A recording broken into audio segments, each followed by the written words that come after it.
Talk a little bit about the current process, the window that's actually been extended, how long that's been extended, and who that kind of 30-day window is for. Sure. So the permanent applications, right? Non-conditional. You didn't no eligibility criteria to get in. Although there are certain ways to boost your probability of getting a license in what I like to call the permanent window.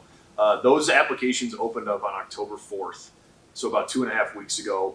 There are 2 different application windows, and because of that issue that we've had in retail where there's only a few open, the state is prioritizing review of 2 different licenses that can apply, showing proof of control over real estate. So that is the adult use micro business license, which is the only vertically integrated license, for those unfamiliar, in New York State. It is seed to sale, although the amount of canopy space you can grow on is very restricted. Think your microbrewery or a small time distillery.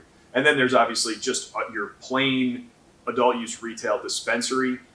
So that is it was initially a 30-day window, it was supposed to go October 4th to November 3rd. Which is why we rushed this, so that we could alert people of this window, make them aware of it, and right.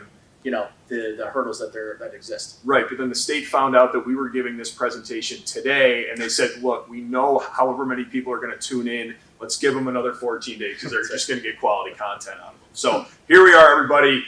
We were able to move that deadline for you with the state. It's no coincidence that maybe there were some other factors at work, but this is a pretty high-powered panel. So thank you, Office of Cannabis Management, for accommodating our schedule, and I guess you're welcome in a lot of ways. Yeah, you're welcome. So what was supposed to be 10/4 to 11/3 is now 10/4 to November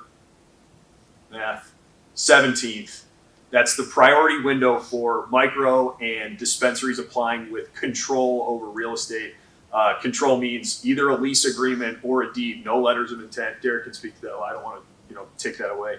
And then if you are applying for those 2 types of licenses, or tier 1 or tier 2 cultivation, indoor only, adult use processing, distribution, retail dispensary, that window, you have to have real estate for all but the dispensary and the micro. That window is open now through December 18th. So that's if you do not have.